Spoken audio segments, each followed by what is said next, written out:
Soifo Manuel fai ungol nei foi vai ya songa lue Samoa alo mai o tala i o vai whanua ale Samoa Entertainment TV mai e pia. E to alua te mai taile wale sala mai le tu malo za fatatasi mo lana palo tala ititi ma li e to atolu. O whamawina o le soe mamoli ai le isiana sui te mai ta i le fionga tunu mufono Claire Titan. O le fionga tunu mufono o le tasi o matai o le fionga e nofo lava ili nuu ma fai lana tautua pe foi o isi tamali o le au lato tauwa. O le toa lima e au fia ile toa wha mai sa anapu o le fas ma le tasi le HRPP ma le toa tasi mai sa tawa le fas. O le masina taluai na mamolia ne ai matai e toa lua i le fas o le li ma le tamaitai ma fau tua ina le taitei fono le fas le fionga le pale miela au le mali tua i le tatawai o na fai o sa fiuta na inga mo so la tau sui e toa tasi. Ai le te ena le aia te tau o tangata lavaia, matali alo i aiso i umana wha o atu i le whaasi le na aso. O le awa noa ai o le no fōle tu malo. Ina ua wha maonia soli tu la fono o la tu whai pule ui, ina avatu i aile tō whinga minisita o le kapeneta i a sa whatatasi. O le aso lo sulfitu o whepuani le whatino ai, le palo tala i titi le tu malo sa whatatasi. Wa atofa le songa fuol whatautonga o le fionga le tamaita iloia Celia Samoa, le fionga maunga sala Precious Chang. Ma whaasolo iloa ana ta penanga mol wha malo sia lo le tutau le tula fono le malo, e ala ile ofisa o le loia Sili, ma ave ia ile langolango le fionga le pale mia pe ona ia mo le mau. O le sei tu tino malo si o le loia Sili, e fa tino nga luenga fa loia Sili, tau tuol malo. E la koe au mo mailo ia le sa fa fai te tonu mtanga luenga fa la to. E me tu faule tu tino le malo, o mata opu tau le malo, e ta tau o na tau ape le malo. E ale wa outsource fafo o no lea. O le lava lo ia le malo, o le lava po le fatu tuina po le lava, e ta tau o na toi fatu fata sia le tu tino fa malo si le au nanga ale mtanga luenga lo isi. Ai mole le lei ato toa ma ia whaamaliaina tangata lau tele le au onanga whaaloia. Aloia e tūla i mō tangata mōlia, ai totongi ele malo. Ua tā pena fo i ele loia Sili ni loia whaapitoa mai New Zealand, KC. La tau te toi whaia o onga mole vasenga lea o loia. Ai mai se i la tau o le anga lulu i le ofiso le loia Sili ele malo. Ele tasi si tā penanga. Lea nuku sainia nele pepa e tau nuu mai nisi o tangata KC whaapitoa mai New Zealand. E mai e whaia o onga mo tātou loia. A mesa tula no persecution wa me umma ina i o latou loa umma. Ai inga whaafoenga luenga whale tau o vengo le tūlafon. A te rota penanga umana lo i. Le fionga le pāle mia la au le mali e tō le watea plata i vang fōsi shmekte le tala noanga matusi tala i le asa wharailo le vai sonei. Inisi o tala o le maliu whaafose i o le mataita maita i tu stala lawi loa o Samoa le sunga pali i sia whikel i le potu tau fia o le to ese i tān malala. Ua iloa mai ai le mana o mia o na whaatino ni a o onga whaapitoa a tangata o lo whai ngāruenga le whalpuipui. O le mōli maule nā le pule o le whalpuipui e pe on saunoa i le whiunga le pāle mia o le minister o tā ngāruenga o leo le sunga la o le mali e toa.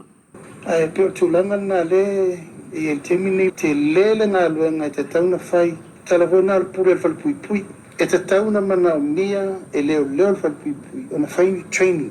Ngā mela leo le mau atu tangata o ele 11. O le aso, o lo asia sia tua i le fionga il taita i le malo, i le to ese i tānu malala. Mō lona sila fia le lei o fōlinga o le potu tāu fia, le na tupu el wha le tonu i le sunga papali. Ai, o sana ia fo i mai tau, mō le su enga o lo wha atino nei le mtanga luengo leo talu mai le vai aso taluai. O le maliu o papali i o mai a whaia le wha ai unga a le komisina o iei nei. Le sunga lei atau Samuel afa masanga e pe ona ia tau i le vasenga o le au whaasalalau. E le ese tūlanga whaasoli tūla fono na mauel su e ngā leo. Vanga na ai le whaatalia lea o se fō mai o maliu mo sana ia su e ngā whaapitoa le mafua anga o le maliu. Pei tai u whaatatia ese le i fō mai o maliu mai fiti. Talu, e le i whaamaliaina o ia i le tutongi e lua sela wa wheta la i le tausanga. Lea na o fō atu ia i le mtanga ruenga o leo. Al taimi nei, Sau nol minister tanga luengo leo sunga la ule mali e tō wa mai a tā pena i le loia Sili le fō mai o maliu o pā anga mai New Zealand. e whaatinoa whaawau le ngā luenga e le totongia e 5 mali ua uma o na whaia ta o tonga e peo na i saunoa. Ai o se mail whaafonga i se taununga ua iai nei le mata upo le tūmalo whaasare le anga numera lua. Malona whai pule leo lo whaamao ni e le ita alo sanga i le tofinga tai fono le fono whaamai alona i tūmalo ma tofi ai le sui sa la tau vale sunga mangele i ai ang vaa. Sa mai matu filo tūmalo whaasare le anga numera lua. Ia o whaamaru rufole i ai me ua taunu i ai le taunu unga whiwhiringa pen whaamai le malo.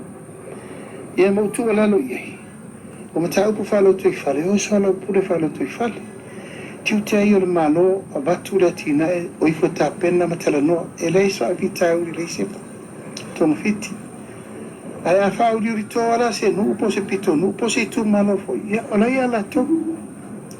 O lai ala tau le ti ma le tatala, e wha wau i se plokiti. Ai peo no whaetu, e lai fina ngalo le malo, ia poloka le plokiti.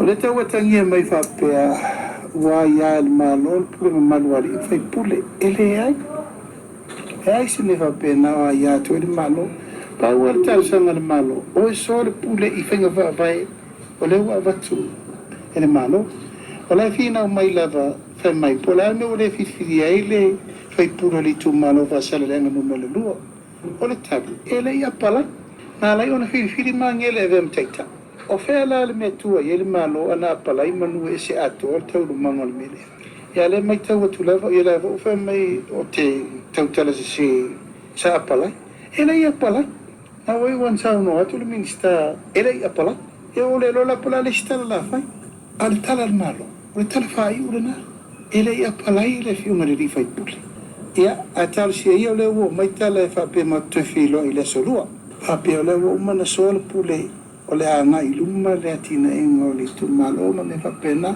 o ma voi no whai ei. A whapea o le tau te atu ngalu o no tu hui bai pute. O te o fwoi nātu o lau lau ke fsosongi ri ku malo kau a vela ko whono wā vai pia whapea o lea. Ina ia aua ni eise me tasi e wha le tonu la to ploketi. Au le lava e wha solo tara noa ngai lo tari tonu. Soal pule matala noa e voi na sisila mai. Ya, o le lava wa apa fai te fono sofa tasi. O le tali tonu, e iei fo le sao I latou, o le evem fai pula li tu malo. O latou na apalai ma le ato toa, to lima. O le talia. O latou e le apalai to fa e le o talia. O latou fo na apalai a te e le o talia. Alanga le whainga talia ska kai sa wikike. Ala fo na mafuaina faile ava noa isi sui o isi I tu malo la tu te o mai e avea me te wham. Le whiungan pāle mea le sunga la aulia le mali e toa. Tala nai o vai whanua al Samoa Entertainment TV mai e pia manuia tau mangol nei fo I vai aso.